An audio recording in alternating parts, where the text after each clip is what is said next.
Hi dear learners of English, greeting. This is M. Rahman and I welcome you to our AC classes of English language.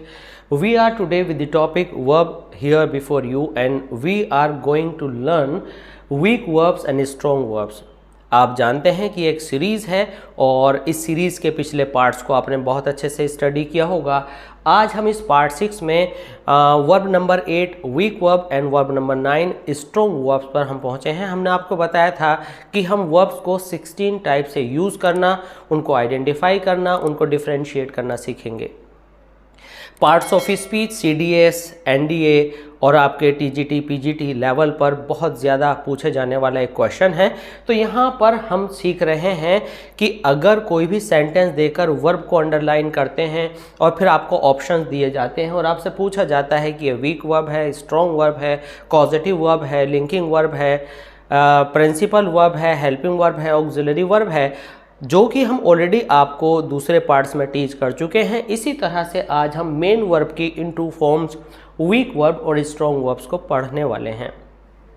आप notebook लेकर के बैठिएगा और अगर अभी तक भी आपने हमारे चैनल को सब्सक्राइब नहीं किया है तो आप सब्सक्राइब कीजिए एंड प्लीज़ लाइक कीजिए एंड शेयर कीजिए और कमेंट सेक्शन के थ्रू हमारे साथ जुड़े रहिए. और जो भी आपका फीडबैक है, आपको कैसा लगा ज़रूर बताइएगा.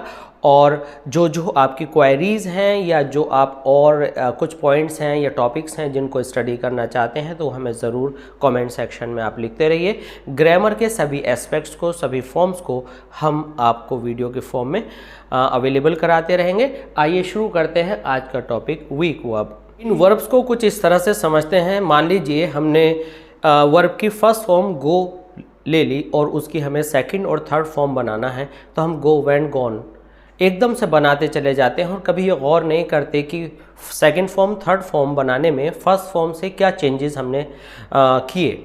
तो इसी तरह से अगर हमारे पास एक वर्ड है स्पेंड, जिसमें जो एंडिंग है वो डी पर होती है फर्स्ट फॉर्म में, स्पेंट, स्पेंट. एक हमारे पास वर्ड है सिंक, तो सिंक, सेंक, संक. तो यहाँ पर क्या बदला, कहाँ वावल था, क्या मिड में चेंज आया, हमने कहाँ पर डी लगाया, कहाँ पर टी लगाया, कहाँ पर DOT आया ही नहीं. आज हम इन पर गौर करने वाले हैं. तो यहाँ पर हम देख रहे हैं कि वीक वर्ब्स का एक टाइप हमारा यह है कि पास्ट टेंस जब भी हम इसका बनाते हैं, past tense means second form और पास्ट पार्टिसिपल मीन्स हमारी थर्ड फॉर्म होती है, तो ये डी और टी पर एंड करते हैं.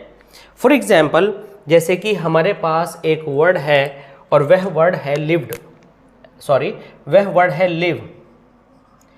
ठीक है. अब इस लिव में आपने जब सेकंड फॉर्म बनाएंगे तो आप क्या करेंगे, और जब आप थर्ड फॉर्म बनाएंगे तो आप क्या करेंगे, आप इसमें ऐड करते हैं लिव, लिव्ड, लिव्ड. तो आपने इसमें डी ऐड कर दिया. इसी तरह से आपके पास एक दूसरा वर्ड है स्पेंड. आपने क्या किया, इसके अंदर आपकी एक बड़ा पार्ट इस स्पेलिंग का कॉमन होता है. आपने इसमें चेंज किया कि इसके अंदर टी आ गया, स्पेंड, स्पेंट, स्पेंट. कई बार तो डी को लेकर हमारे माइंड में इतनी सारी बातें बैठी रहती हैं कि अगर डी आ गया तो सेकंड फॉर्म ही होगी. ऐसा नहीं है. अब देखिए, अगर हमारा एक वर्ड है सक्सीड, तो सक्सीड को बच्चे समझते हैं कि सेकंड फॉर्म आ गई और सक्सेस को अनजाने में समझते हैं कि ये फर्स्ट फॉर्म है, जबकि सक्सेस नाउन है, सक्सीड फर्स्ट फॉर्म है और सक्सीडेड ये सेकंड और थर्ड फॉर्म्स हैं. तो ये एक्स्ट्रा जानकारी थी. फिलहाल हम बात कर रहे हैं कि हमारी जो वीक वर्ब्स है डी और टी पर एंड होती हैं. ऐसे ही अब हम लेते हैं कुछ दूसरे एग्जाम्पल्स में think, sell, carry and flee, FLEE. तो अब हम इनकी फॉर्म्स चेंज करने वाले हैं. तो हम यहाँ पर लिखते हैं थिंक का हमने किया थिंक, थॉट, थॉट. आप देखेंगे कि यही सेम वर्जन यहाँ पर आएगा, थिंक, थॉट, थॉट. हम यहाँ पर इसको दोबारा से आपके सामने लिख देते हैं. यह आ गया आपका थिंक, थॉट, थॉट. तो हम देख रहे हैं कि इसकी एंडिंग भी टी पर हुई है. अगर हम यहाँ पर देखें तो जो हमारी वर्ब सेल है, तो ये हुआ अब हमारा सोल्ड, सोल्ड. तो हम यहाँ पर देख रहे हैं कि इसकी एंडिंग डी पर हुई है. इसी तरह से अगर हम यहाँ पर देखें तो कैरी, तो कैरी भी हमने यहाँ लिखा।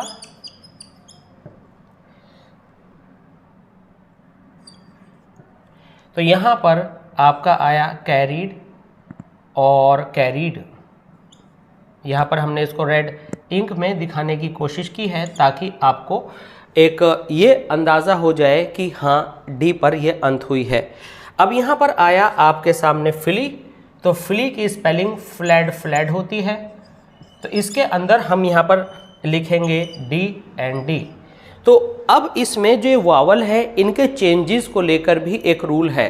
तो पहला रूल, दूसरा बिगिन करने से पहले कंक्लूड कर लेते हैं कि इसकी पास्ट टेंस में जब एंडिंग होती है तो वो डी और टी पर होती है और वह वर्ड्स कुछ इस तरह से हैं। अब देखते हैं वीक वर्ब का रूल नंबर 2।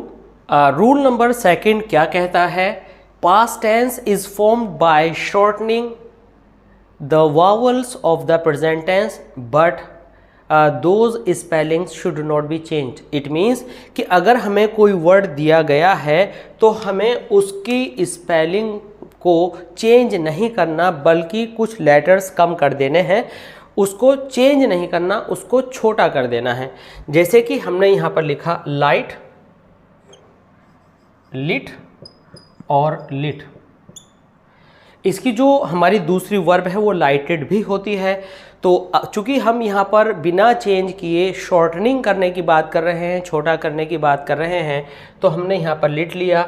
लीड की सेकंड फॉर्म लेड होती है, यानी हमने जो ये ए है इसको फिनिश कर दिया और लीड लेड लेड कर दिया। शूट में आप देखते हैं कि हम एक ओ को ख़त्म कर देते हैं, शूट शॉर्ट शॉर्ट।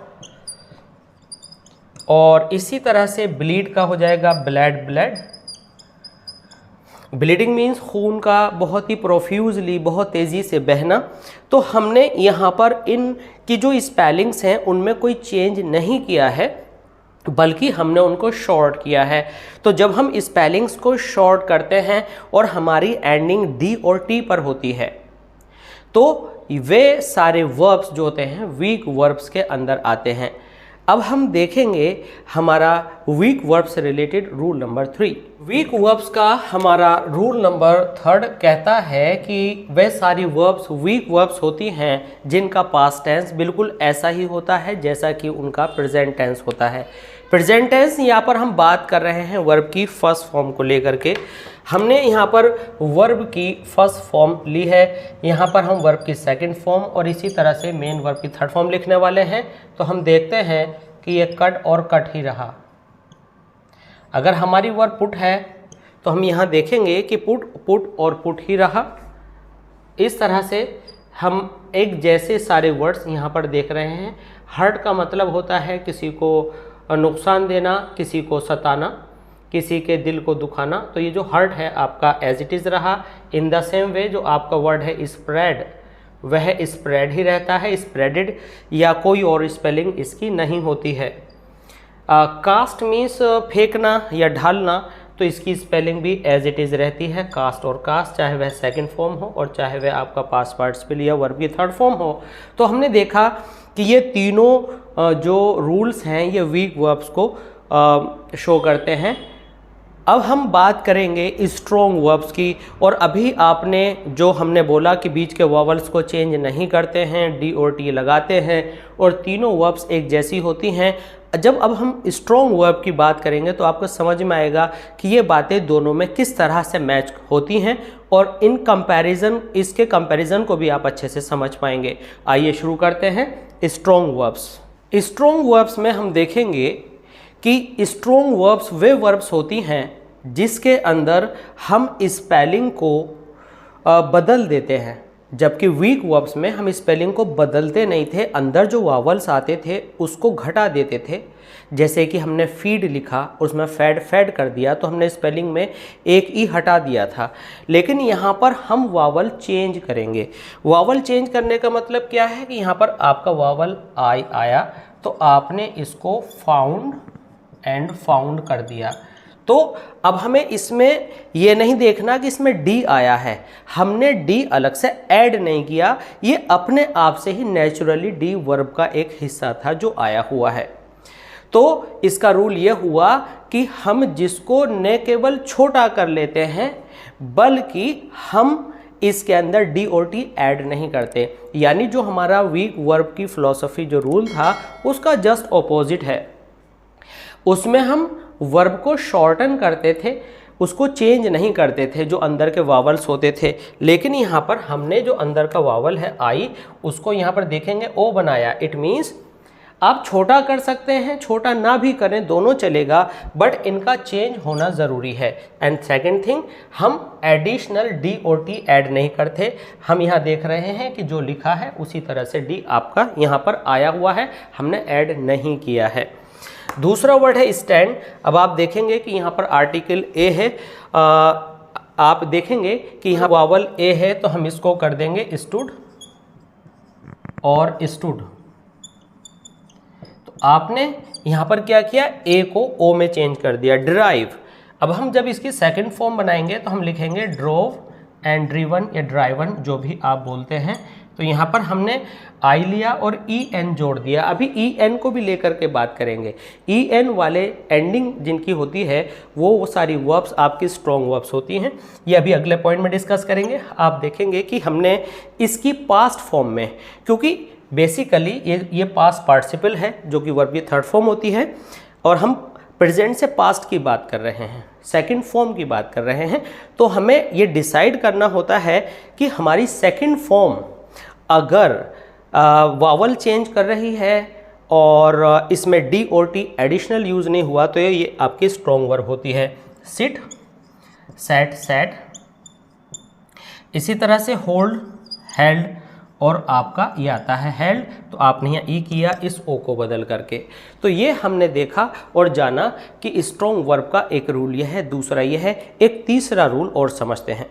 पार्टिसिपल जिस वर्ब में एंडिंग करता है ई एन या एन पर, तो उसको हम स्ट्रॉन्ग वर्ब कहते हैं। यह है आपका रूल नंबर 3। तो इस रूल में हमें क्या स्टडी करना है, सबसे पहले पास्ट पार्टिसिपल क्या होता है। तो जो आपकी वर्ब की थर्ड फॉर्म होती है उसको हम पास्ट पार्टिसिपल बोलते हैं।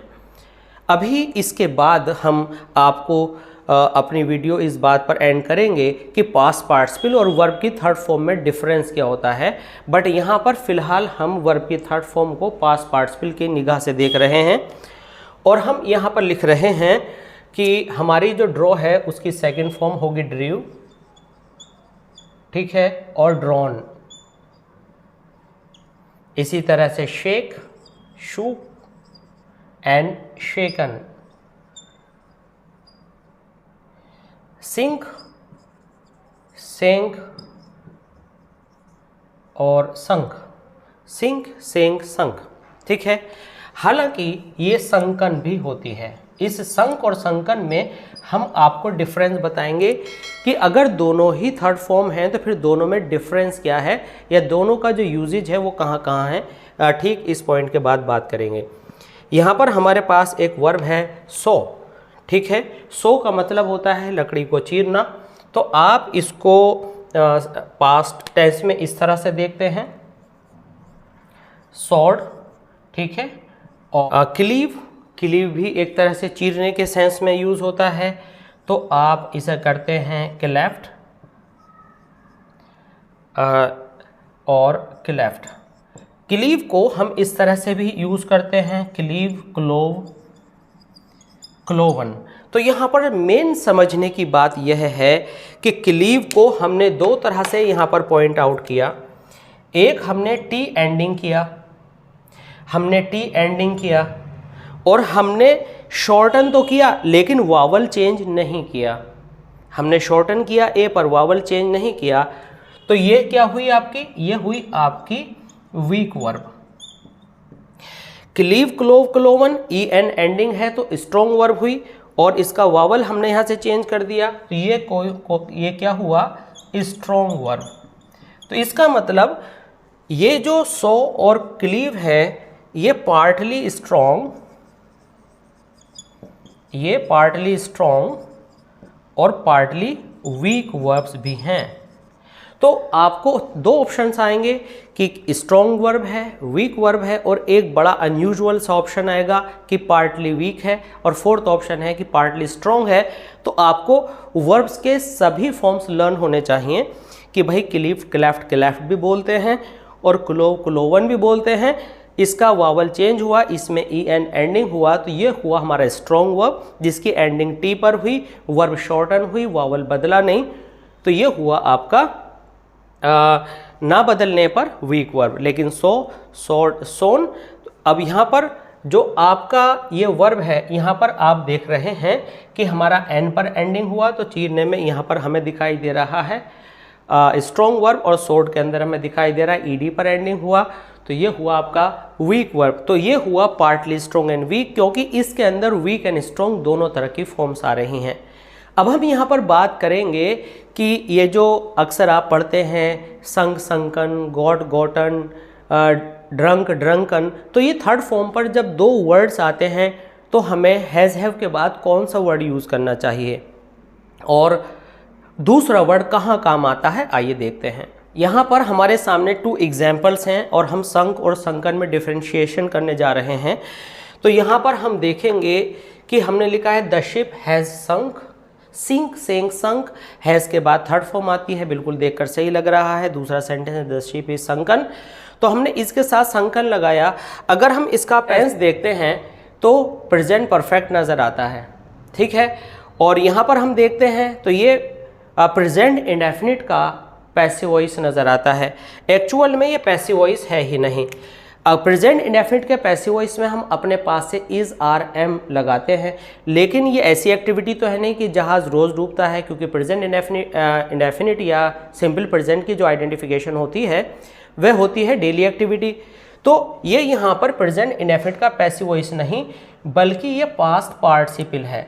और पास्ट पार्टिसिपल किसे कहते हैं, ये आपको हम एक लिंक देंगे जिसमें हम पार्टिसिपल्स के वेरियस फॉर्म्स और पास्ट पार्टिसिपल को डिफाइन करके उसकी इलस्ट्रेशन को आपको लिंक में डाल देंगे, वहाँ से आप उसे क्लिक करके समझ सकते हैं। तो ये जो इज़ के बाद संकन आया तो ये क्वालिटी बता रहा है, यानी एक तरह से ये एडजेक्टिव हुआ।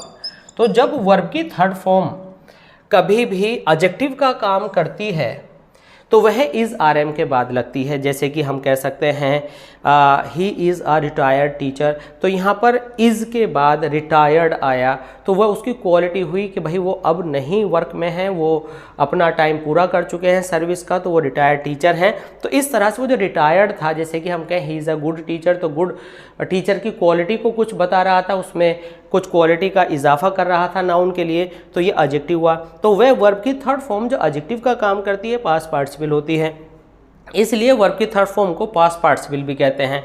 लेकिन इसको हम वर्ब की थर्ड फॉर्म बोलेंगे और थर्ड फॉर्म में हम देखेंगे कि ये इज़ आर एम के साथ नहीं बल्कि हैज़ के साथ वर्ब की थर्ड फॉर्म की रिक्वायरमेंट को पूरा करने आया है। तो इन शॉर्ट अगर हम हैज़ हैव वगैरह टेंस को इंडिकेट करने में अगर वर्ब यूज़ कर रहे हैं तो हमें ई एन वाली वर्ब्स यूज़ नहीं करनी चाहिए, हमें हमेशा बिना ई एन की यूज़ करनी चाहिए। जैसे कि एक वर्ब आपकी आती है गेट, तो इसमें आपको गॉट और गॉटन मिलता है, तो आप हैज़ हैव के साथ ये वाला यूज़ करेंगे, इज़ आर एम के साथ ये वाला यूज़ करेंगे।